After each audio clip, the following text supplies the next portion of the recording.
में जा रहा है भारत बोर्ड के प्रोग्राम में। तो कॉलेज के साइड से बीवर कॉलेज जा रहा हूँ अभी। कॉलेज से वहाँ होके बस से हम लोग एक साथ जाएगा। तो अभी टाइम हो रहा है 6:55 हो गया। तो हम लोग को रिपोर्टिंग टाइम है 7:30 बजे है।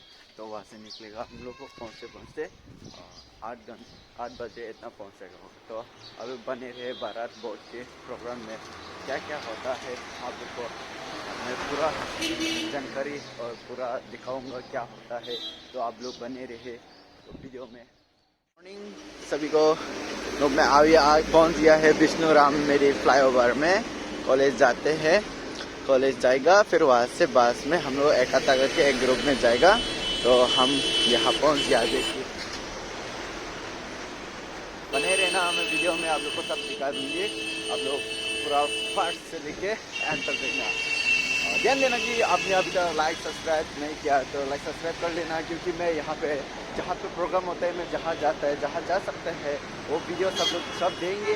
तो प्रोग्राम के बारे में आपको 6 बजे आपको जानना ज़रूरी है। क्या प्रोग्राम होता है, क्या खबर में चर्चा करता है वो जानना ज़रूरी है। इसलिए बेल आइकन दबाना मत भूलना, ताकि आपको सबसे पहले आपको वीडियो जब मैं अपलोड करूँगा तो आपको पता चले, ताकि आप देखना ना भूलें। आप इन्फॉर्मेशन मिलना चाहिए सही प्रोग्राम का ज़रूरी है। तो आप बने रहे वीडियो में, पूरा एंड तक देखना।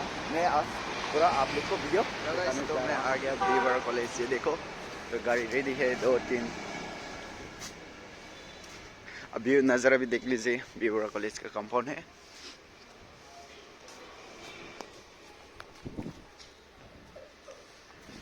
प्लेग्राउंड पीछे है प्लेग्राउंड। अब कॉलेज में चल रहा है तो फिर कुछ स्टूडेंट लोग प्रैक्टिस कर रहे हैं वॉलीबॉल के लिए भी। आप लोग देख सकते हैं ये बीवर कॉलेज ग्राउंड है। Here some of the students are practicing badminton for college week.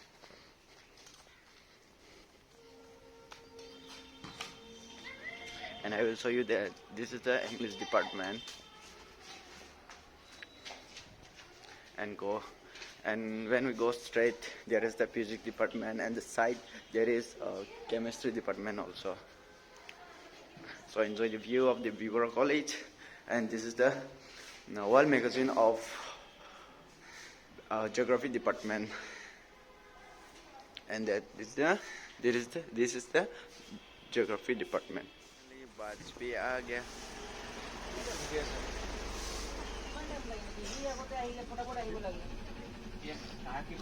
Finally हम बस से निकल रहे हैं अभी। मेरे साथ है हमारे बैचमेट का मोनू और मेरे पीछे इंजीनियर है और साइड में मेरी कभी और बाकी इकोनॉमिक डिपार्टमेंट का है। कुछ डिपार्टमेंट से जा रहा है। अभी हम लोग निकल जाएगा अब।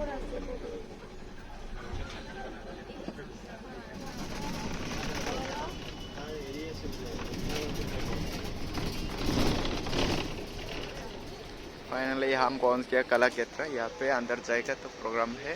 तो हमारा टीम है यहाँ पे एक बस से आया हुआ था, आप लोग देख सकते हैं। हम लोग अभी अंदर जाएगा।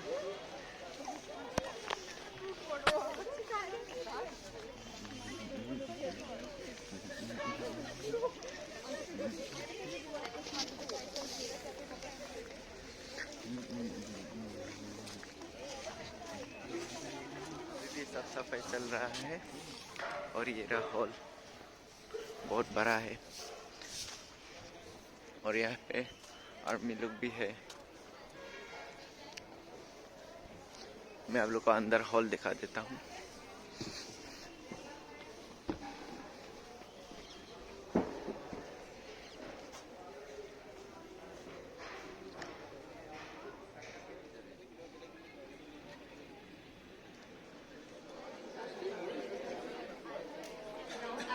All of you to rise for the national anthem and the state anthem of Assam.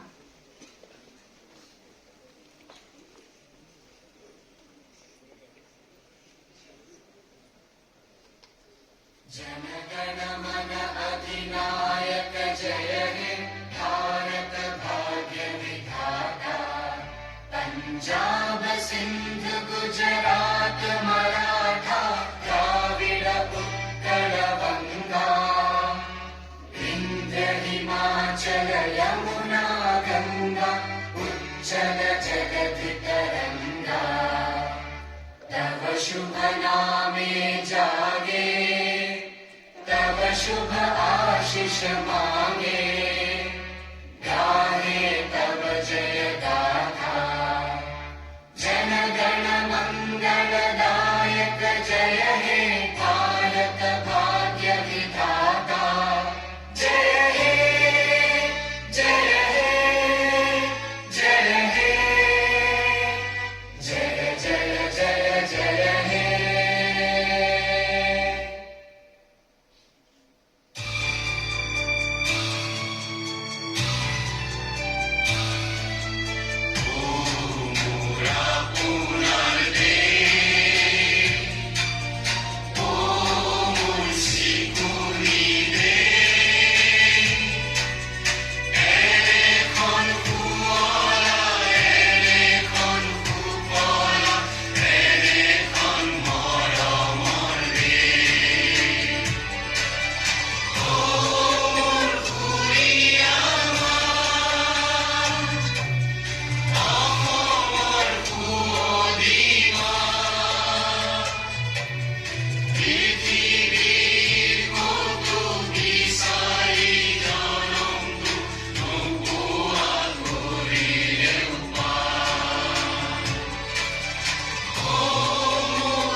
I request our dignitaries to take their seats at Sanskrit University, Central University of Punjab, Gujarat University, Guwahati University, Pragjyotishpur University and LTK College.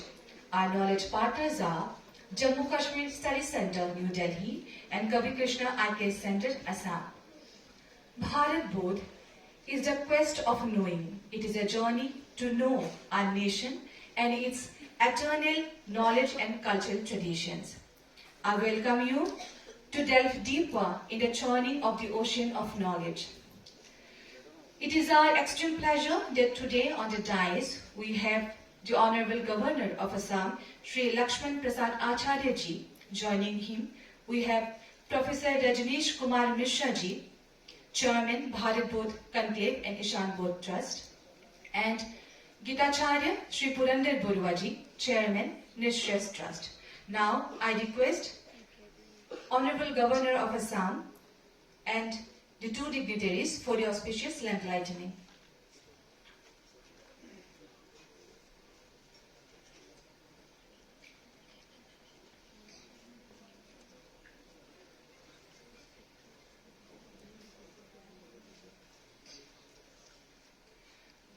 शुभं करोतु कल्याणं आरोग्यं सुख संपदा द्वेष बुद्धि विनाशाय आत्मज्योति नमोस्तुते आत्मज्योति प्रदीप्ताय ब्रह्मज्योति नमोस्तुते ब्रह्मज्योति प्रदीप्ताय गुरु ज्योति नमोस्तुते।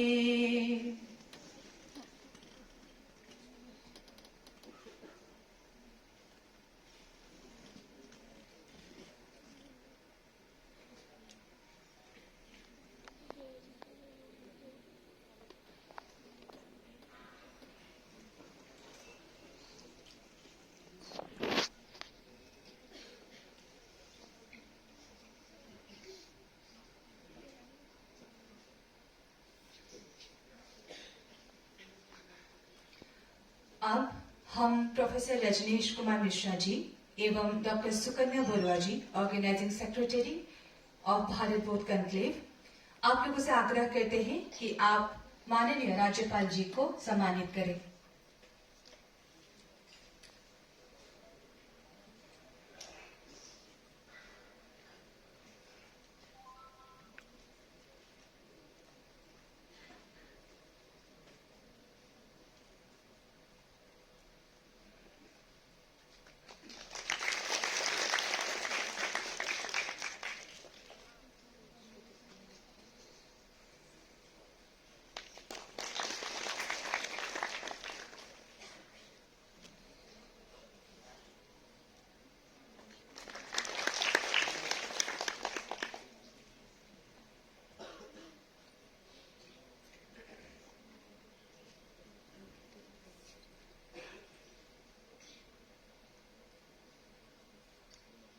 Now, I request Dr. Bhaskarjit Boira to felicitate Professor Rajneesh Kumar Mishra ji.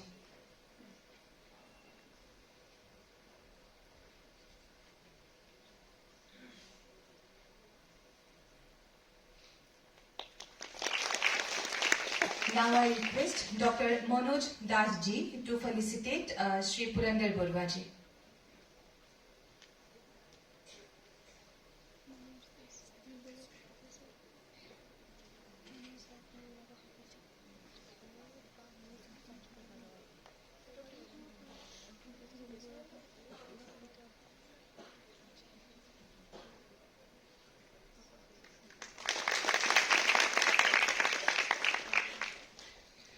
Moving forward, now I may request Professor Rajneesh Kumar Mishra ji for his welcome and introductory address. Thank you.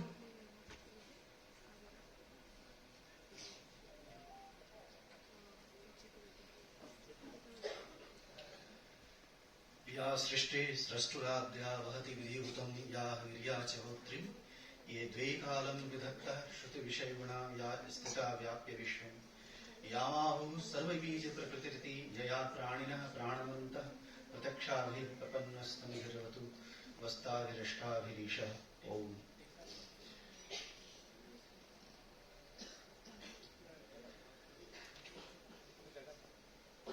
Bharat बोध की संगोष्ठी में जो एक अंतर्राष्ट्रीय स्तर की संगोष्ठी आयोजित की गई है, इसमें हम अपने महामहिम राज्यपाल ऑनरेबल श्री लक्ष्मण प्रसाद आचार्य जी का हार्दिक स्वागत अभिनंदन करते हैं। आपके आगमन से, आपके मंचासीन होने से और आपके सानिध्य में, आपके आशीर्वाद से यह त्रिदिवसीय कार्यक्रम निश्चित रूप से सार्थक और सफल होगा, संपन्न होगा, ऐसी हम सबकी अभिलाषा है। आपका कोटि कोटि धन्यवाद, आभार। भारत बोध एक विशेष मिशन को लेकर के प्रस्तुत हुआ है और वह मिशन है जो भारत का सनातन एक स्वात्म बोध है, उसको जानने की प्रक्रिया का। हमारे यहाँ कहा गया, जैसे प्रश्न किए गए, वैसे बहुत कम प्रश्न विश्व की संस्कृतियों में किए गए और ये ज्ञान संबंधित प्रश्न हैं। कस्मिन्नो भगवो विज्ञाते सर्वविदं विज्ञातम भवति इति। ऐसा कौन सा तत्व है जिसको जान लेने के बाद सब कुछ जान लिया जाता है, कुछ भी जानना शेष नहीं रहता। तो इस प्रकार का बोध हमें जागृत करना है और इस सनातन संस्कृति को पुनः प्रतिष्ठित करना है। इस उद्देश्य से हम यह कार्यक्रम निश्रेयस, ईशान बोध और जो भी हमारे सहयोगी सहकर्मी पार्टनर्स हैं इस ज्ञान यज्ञ के, उन सब के माध्यम से हम संपन्न करने जा रहे हैं। भारत बोध स्वात्म बोध है। भारत की संस्कृति आध्यात्म केंद्रित संस्कृति है, अपने आप को जानने की संस्कृति है। विश्व की संस्कृतियों ने दूसरों को जाना, अपने से इतर को जाना। भारत का आरंभ से ही यह दृष्टिकोण रहा कि वह अपने को पहचाने, अपने आप को जागृत करे, अपने आप को जाने। तो इस भारत की प्रतिभिज्ञा का यह उपक्रम है और इसमें हम भारत की सांस्कृतिक, बौद्धिक एवं सनातन निरंतरता का इसमें हम चर्चा करेंगे, उसका ज्ञान अर्जित करेंगे। भारत विरोध में समाहार की संस्कृति का देश है। यह ज्ञान तीर्थ है, जहाँ इस सभागार में देश के कोने कोने से और विदेशों से भी हमारे विद्वज्जन यहाँ पधारे हैं। तो यह भी एक प्रकार का कुंभ है, यह एक तीर्थ है जिसमें हम इस ज्ञान गंगा, भारत की जो ज्ञान संस्कृति है, उसके विविध पक्षों का ज्ञान अर्जित करेंगे। यह बोध चैतन्य के एकात्म का बोध है और भारत की, जैसा कि मैंने चर्चा की, भारत की प्रतिभिज्ञा का बोध है। हम नया कुछ नहीं कर रहे हैं। कुछ जो सूत्र छूट गए थे हमसे या जो विस्मृत हो गए हैं, उन्हीं के पुनः पाठ या पुनराख्यान का यह सुअवसर है और आप सबके सहयोग से, आप सबके सानिध्य में यह ज्ञान यज्ञ निश्चित रूप से संपन्न होगा, ऐसी हम सबकी अभिलाषा है। यह भारत की सांस्कृतिक उत्सव का भी अवसर है। भारत ने सांस्कृतिक वैविध्य को कभी विरोध के रूप में नहीं देखा। इसकी सनातनता, इसकी समरसता हम सब दिन से हमें आकृष्ट करती रही है और हमें निरंतर आगे बढ़ने की प्रेरणा देती रही है। भारत को समझने की एक समालोचनात्मक दृष्टि भी हम इस सभागार में उपस्थित विद्वज्जनों के माध्यम से यहाँ उपस्थित करने जा रहे हैं। और जितने भी पंथ मार्ग आदि सब हैं, उन सब के बीच कैसे एक अंतर संवाद चलता रहा है, उसी पक्ष को हम यहाँ सामने लाएंगे। तो पूर्वोत्तर के इस पवित्र माँ कामाख्या की पुण्य भूमि से यह उद्घोष संपूर्ण भारत में, संपूर्ण विश्व में गुंजायमान होगा, इसकी हमें ये अपेक्षा है। माँ कामाख्या से इसके लिए आशीर्वाद भी हम प्राप्त करना चाहते हैं। इस संगोष्ठी में, अंतर्राष्ट्रीय संगोष्ठी में संस्कृति, साहित्य, कला, राष्ट्रीय सुरक्षा, इतिहास, दर्शन, अध्यात्म और इन सब पक्षों की चर्चा है। और साथ ही भक्ति की जो सर्वव्यापक एक आंदोलन की भूमिका रही है पूरे भारतवर्ष में, उसकी भी हम निश्चित रूप से यहाँ चर्चा करेंगे, जिसके प्रतिनिधि पुरुष के रूप में श्रीमंत महापुरुष शंकर देव के योगदानों की भी यहाँ हम चर्चा करेंगे। तो इन्हीं सभी उच्चतर महत्तर आदर्शों को, उद्देश्यों को लेकर के यह भारत बोध आयोजित है। आप सबका बहुत बहुत आभार और साथ ही विशेष रूप से महामहिम राज्यपाल जी का प्रणाम है आप सबको।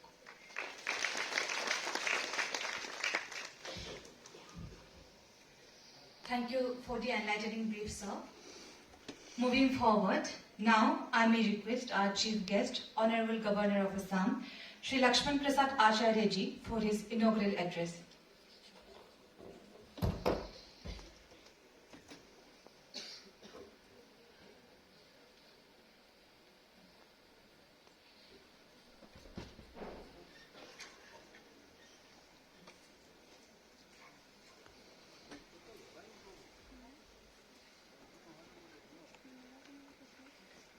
या देवी सर्वभूतेषु शक्ति रूपेण संस्थां नमस्तस्यै नमस्तस्यै नमस्तस्यै नमो नमः।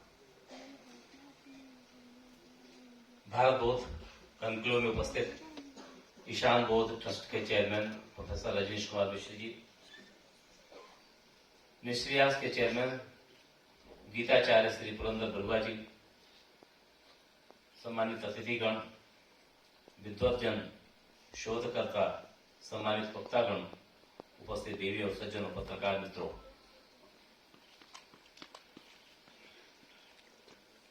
ज्ञान की भूमि भारत, जो ज्ञान में रहता है उसी को भारत बोले। पूरी दुनिया में अगर किसी यह संज्ञा, यह आदर, यह श्रद्धा अगर किसी के नाम के साथ जुड़ता है तो पूरी दुनिया में भारत को जुड़ता है, ज्ञान में रत रहने वाला भारत। और एक बार उसी को चर्चा करने के लिए, या यूं कहा जाए कि अभ्यास करने के लिए यह वर्ग है। क्योंकि हमारी संस्कृति पुरानी, हमारा देश पुराना, हमारा वैभव, हमारी गरिमा बहुत पुरानी, कुछ नया नहीं है। एक बार उसी पर हम अभ्यास करें, आओ भारत को जाने, आओ अपने को जाने। ये हमेशा हमने जानने को कभी अंतिम नहीं माना। इस नाते हमारे न्यू रिसर्चेज, नए नए शोध, नए नए चिंतन, यह देश को, यह भारत को ही सौभाग्य मिला है। तो ज्ञान की भूमि भारत, हमारा भारत ज्ञान की भूमि है। इसके ज्ञान की अविरल धारा ने संपूर्ण जगत को सींचा है। भारत ज्ञान परंपरा पुरातन युग से बहुत ही समृद्ध रही है। जब पूरा विश्व ज्ञान के अंधकार में भटकता था, तो भारत के ऋषि मुनियों ने उच्चतम ज्ञान का प्रसार कर मानव को पशुता के आचरण से मुक्त कर उन्हें श्रेष्ठ संस्कारों से पूर्ण एक मानव बनाने का काम किया। मुझे प्रसन्नता है कि जेएनयू सहित देश के प्रतिष्ठित उच्च शैक्षिक संस्थानों ने भारत बोध पर अंतर्राष्ट्रीय परिसंवाद का आयोजन किया है। इसके लिए मैं बहुत बहुत बधाई देता हूँ। भारत बोध एक विचार ही नहीं, अनुभूतिपूर्ण समझ भी है। मित्रों, भारत बोध का संबंध अनुभूतिपूर्ण से समझ से मुझे इस अति महत्वपूर्ण विषय पर संवाद का विषय अत्यंत ही मूल्यवान, प्रासंगिक और अनिवार्य लगता है।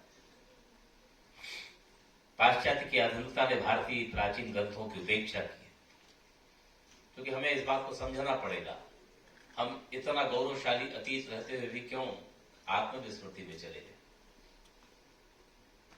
आधुनिक ज्ञान विज्ञान के संदर्भों में नजर डालें तो यह बात आसानी समझ में आ जाएगी कि भारतीय ज्ञान परंपरा के ग्रंथों की उपेक्षा की जाती है। पाश्चात्य आधुनिकता के भारत में काबिज हो जाने से भारतीय ग्रंथों की सुविचारित रणनीति पूर्वक उपेक्षा को सहज देखा जा सकता है, क्योंकि मालूम था लोगों को कि जब तक भारत अपने वैभव से परिचित रहेगा, जब तक इसको अपना गौरव बोध रहेगा, इससे गौरवशाली अतीत का बोध रहेगा, तब तक उसको किसी प्रकार से प्रभावित नहीं किया जा सकता। इस नाते एक हमारे ही ग्रंथों को, हमारे महापुरुषों को जानबूझ करके एक साजिश के तहत एक दूसरी व्यवस्था सौंपने का काम किया। भारत को भारतीयता के दृष्टिकोण से समझाने की आवश्यकता है। भारत को हमेशा भारतीयता की दृष्टि से देखने और समझने की जरूरत है।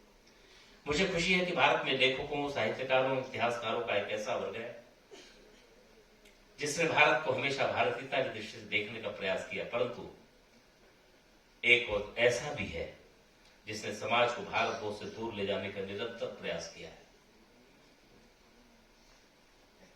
बार बार यह समझाने का काम किया गया कि यही सत्य है। हमारा जो सत्य था उसे बार बार उसे मुकरने की कोशिश की, अनेक आंदोलन करके। इस वर्ग ने इस प्रकार के विमर्श खड़े किए जिसने भ्रम का वातावरण बन गया। भारतीय समाज में अपने मूल स्वरूप को विस्तृत करने की दिशा में बढ़ गया। अपनी लेखनी मेधा को उपयोग कर इस वर्ग ने देश को उनकी मूल संस्कृति को काटने के लिए काम किया। भारत की पहचान, परंतु भारत की वास्तविकता पहचान को मिटा देना इतना आसान नहीं। अनेक राजनीतिक एवं सांस्कृतिक आक्रमणों के बाद भी भारत अपनी पहचान के साथ अडिग हिमालय की तरह खड़ा हुआ है। थोड़ी बहुत जो धुंध छा गई थी उसे हटाने का प्रयास भारतीयता से ओतप्रोत आप जैसे विद्वान प्रबुद्ध वर्ग कर रहे हैं, और ये चिंतन गोष्ठी उसी बात का एक परिचय है। देश के प्रबुद्ध वर्ग ने अपनी संस्कृति, राष्ट्र और राष्ट्रवाद को समझाने के लिए पाश्चात्य दृष्टि की अपेक्षा भारतीय मनुष्यों के चिंतन को श्रेष्ठ माना है। यह सही भी है। भारत के संदर्भ में जब बात आए तो हमने अपने पुरखों के अवश्य पढ़ना चाहिए कि आखिर उन्होंने भारत की व्याख्या किस तरह की है, उनका भारत बोध था क्या। भारत को समझने के लिए 4 बिंदुओं पर ध्यान देने की जरूरत है। सबसे पहले भारत को मानो। हमको मानना पड़ेगा कि हमारा भारत है। भारत को जानो। मुझे खुशी है कि देश की बहुत संस्थाएं जो देश के गौरवशाली अतीत से आज की युवा पीढ़ी को बोध कराना चाहती है, उनको परिचित कराना चाहते हैं, ताकि वो कहीं भटक न जाए, विस्मृत न हो जाए उन्हें। इसलिए भारत जानो का आयोजन भी राष्ट्रीय स्तर पर होता है, और भारत का कितना गौरवशाली अतीत रहा है और वर्तमान भी है और भविष्य भी है, इससे परिचय कराने का काम करते हैं। उसके बाद भारत बनो, और सबसे आखिर में भारत को बनाओ। मुझे लगता है कि परिसंवाद भारत 2-3-4 चरणों से होकर गुजरेगा। मुझे पूर्ण विश्वास है कि परिसंवाद में भारतीय सभ्यता दृष्टि, भारतीय विज्ञान दृष्टि, भारतीय विश्वविद्यालय दृष्टि, भारतीय आध्यात्मिक दृष्टि, भारतीय गणित दृष्टि, भारतीय दर्शन और ज्ञान दृष्टि, भारतीय समाज दृष्टि, भारतीय लोकतांत्रिक दृष्टि आदि को भारतीय ग्रंथों के संदर्भ से ज्ञान विज्ञान की संभावनाओं के नवीन क्षितिज में मिलेंगे। भारतीय सभ्यता प्राचीनतम सभ्यता है जिसका गौरवशाली अतीत है। इस सभ्यता पर हुए आक्रमणों के मूल में आर्थिक आकर्षण था। 19वीं सदी के आते भारत में दुनिया का 1/3 व्यापार होता था। समूची दुनिया के सकल घरेलू उत्पादन का 1/4 उत्पादन भारत में होता था। मुगलों के लूट के बाद औपनिवेशिक शासन के चलते भारतवर्ष की छवि सपेरों के देश के रूप में बनाई जाने लगी। निरंतर कालाक्रमणों से भारतवर्ष आर्थिक रूप से पिछड़ने लगा। भारत की विविधता में बुनियादी एकता है, यही संदेश बोध आज देश के विद्यार्थियों को होना चाहिए। हम कहते भी हैं diversity and unity and unity in diversity, अनेकता में एकता, यही हमारे देश की विशेषता है। हम तो गीत गाने वाले लोग, रंग रूप भेष भाषा चाहे अनेक हो फिर भी सभी जन एक है। यानी हम विविध संस्कृतियों का देश, हम सब एक रहते हैं। हमारी वेशभूषा, पान कान अलग भी रहते हुए हम एक है। इस बात का परिचय भी मैं सत्य समझता हूँ कि इस गोष्ठी के माध्यम से एक बार फिर से उसी पर हम अभ्यास, कुछ जानने का अलग से विषय नहीं है, जो हम जानते हैं उसी पर अभ्यास करने की आवश्यकता है। मैं समझता हूँ कि यह जो गोष्ठी है इस दिशा में एक बड़ा अभ्यास काम करेगी। भारतीय दृष्टि से धर्म के दर्शन को देखा जा सकता है, जो हम जीवन के छोटे से छोटे और बड़े निर्णयों में एक एथिकल कंपास की तरह कार्य करता है। भारत हमारा घर है, हमारे घर में कमी नहीं है, प्रकृति हमें संसाधन दिए हैं, हमारे उत्तरदायित्व भी है, केवल अधिकार नहीं, हमारे कर्तव्य भी है। ज्ञान की खोज में भारत की भूमिका, हमारा भारतवर्ष हमेशा ज्ञान की खोज में लगा रहता है। भारतीय वांग्मय में प्रश्न पूछने को ज्ञान सृजन में सर्वाधिक मूल्यवान माना जाता है। अमेरिकी लेखक मार्क ट्वेन ने कहा था, भारत मानव जाति की पालना, मानव भाषी की जन्मभूमि, इतिहास की माता, कथा गाथाओं की दादी और परंपराओं की परदादी है। मानव इतिहास की हमारी सबसे मूल्यवान शिक्षा पर सामग्री केवल भारत में संजोई गई। तक्षशिला और नालंदा विश्वविद्यालय भारत ने विश्व को संस्कृति और सभ्यता दी। जब 5000 साल पहले कई सभ्यताएं केवल बनवासी थी, तो भारतवर्ष में सिंधु घाटी सभ्यता में हड़प्पा संस्कृति का जन्म हुआ। विश्व का पहला विश्वविद्यालय तक्षशिला में 700 ईसा पूर्व में स्थापित किया गया। तक्षशिला, नालंदा, विक्रमशिला आदि विश्वविद्यालय तो कहीं था तो हिंदुस्तान में ही था। दुनिया के लोग यहीं आते थे। हिंदुस्तान यात्री जैसे लोग भी भारत का ही चिंतन दर्शन करने के लिए आए। अब मैं समझता हूँ कि गोष्ठी के माध्यम से जो हम जानते हैं उसी पर अभ्यास करें। मित्रों, हमारा प्राचीन ज्ञान अपार और अनूठा है। आधुनिक विज्ञान ने जो चीजें खोजी, पिछले 100 से 200 वर्षों में जो आविष्कार हुए, हमारे हजारों वर्ष पूर्व हो चुके हैं। आज जो हम कंप्यूटर का उपयोग करते हैं, कंप्यूटर के सॉफ्टवेयर के लिए सबसे उपयुक्त भाषा संस्कृत है, जिसे हमने 4000 वर्ष पहले बना चुका। कभी कभी हम जब विस्वत हो जाते हैं तो कहते थे जो कुछ मिला आज मिला, आज की ज्ञान विज्ञान है। नहीं, ये ज्ञान विज्ञान हमारा बहुत पुराना था। जैसा संस्कृत के बारे में मैंने कोई इतनी बात नहीं की, देश की जो गौरवशाली इतिहास है उसी से चर्चा कर रहा हूं। भारत ने ही विश्व को देव भाषा संस्कृति दी, जो कि विश्व की सबसे शुद्धतम उपयुक्त भाषा है। संस्कृत सभी यूरोपीय भाषाओं की जननी है। संस्कृत भाषा की उपयोगिता को सिद्ध करने की आवश्यकता नहीं। आज संपूर्ण विश्व में इसकी उपयोगिता को जानने के लिए शोध एवं अनुसंधान किए जा रहे हैं। गणित में भारतवर्ष का परचम पुरातन काल से लहरा रहा है, यह सभी जानते हैं।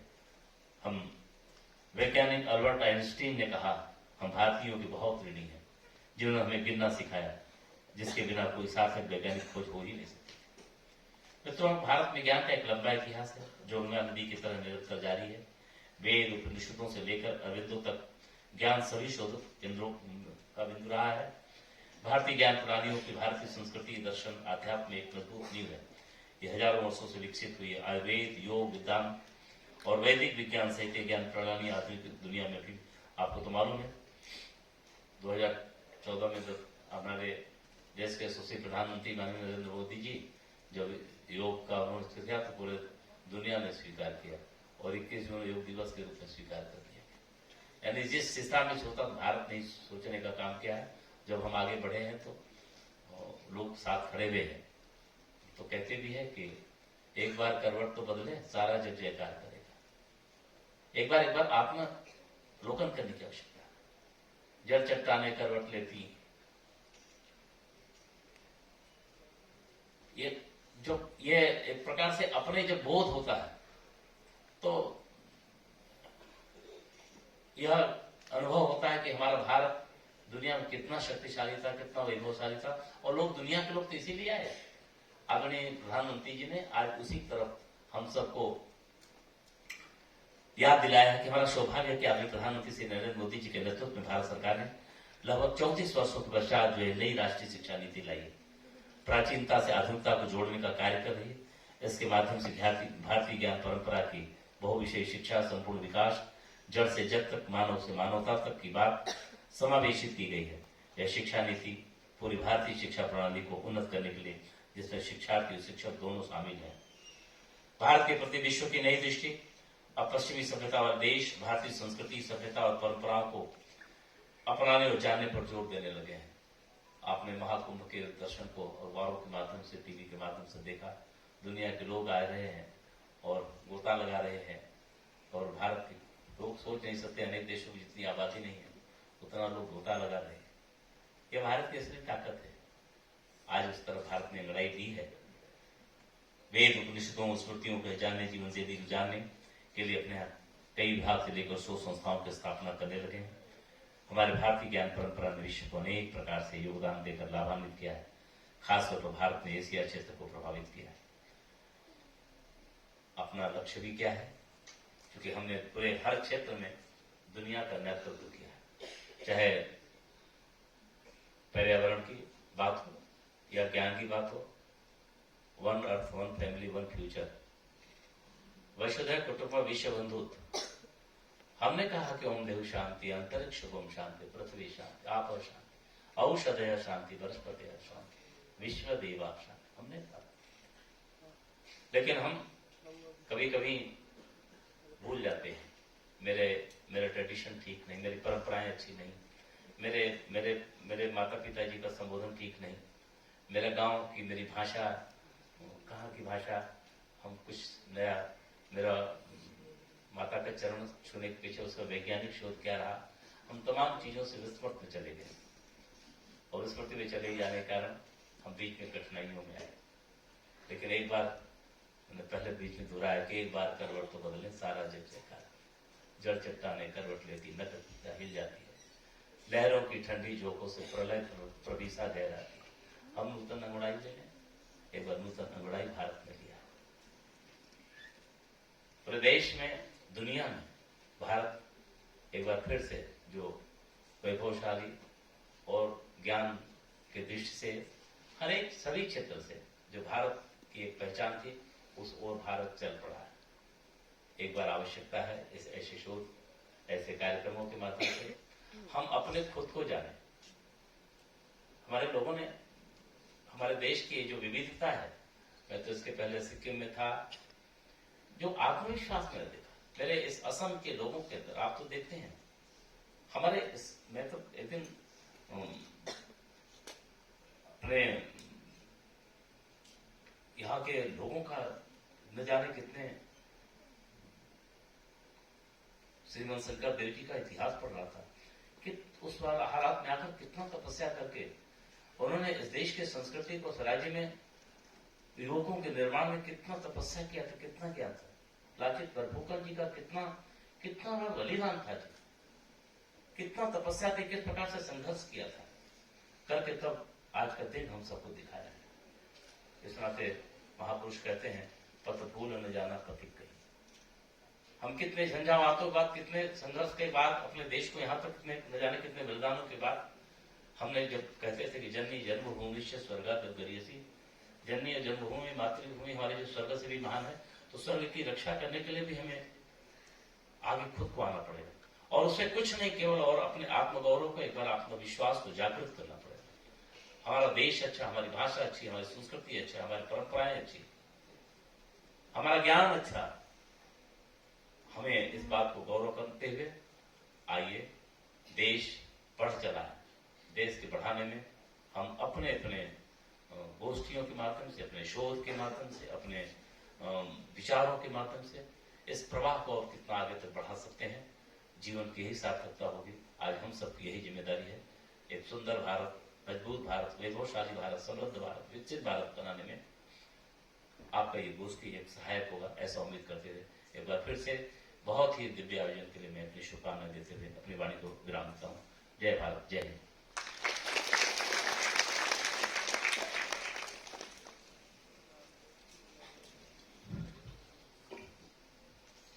आपके ज्ञानवर्धक शब्दों से आज यहाँ सभागृह में उपस्थित हम सबको प्रोत्साहित करने के लिए आपका हृदय से आभार। Your gracious presence and words will continue to inspire us. Now, for the vote of thanks, I may request Dr. Jakram Pusumatari, National Academic Coordinator, Ishan Bodh Trust, to come upon this stage. Thank you. Thank you, Sumanya. First of all, very well welcome to the conclave, the Bharat Board. And it remains for me, I'm extremely sure that the objectives laid out by the chairman of Ishan Board is helping you to know what is in store for you. And then the agendas that has been set for the conclave, I'm sure all you students will be enlightened a great deal while participating in the program. Now it remains for me to thank our dignitaries who are with us today in the inaugural session, particularly His Excellency the Governor of Assam, who has taken out time to give his august presence in this inauguration. So please join me in thanking His Excellency the Governor of Assam, Sri Lakshman Prasad Acharya, for giving his time and sparing his time to be present in the inaugural session. I would like to request everyone to give a round of applause, please. Thank you. I would also like to give my gratitude to Professor Rajesh Kumar Mishra, who is the chairman of Bharat Board Conclave. So I would like to request everyone to give a round of applause for Professor Mishra. We also have the chairman of Nishriyas, Geeta Acharya Sri Purinder Barua. So please give him a round of applause as well. In the end, I like to thank all the dignitaries to spare the time and be present here. And with that, I would like to request everyone to rise for the national anthem.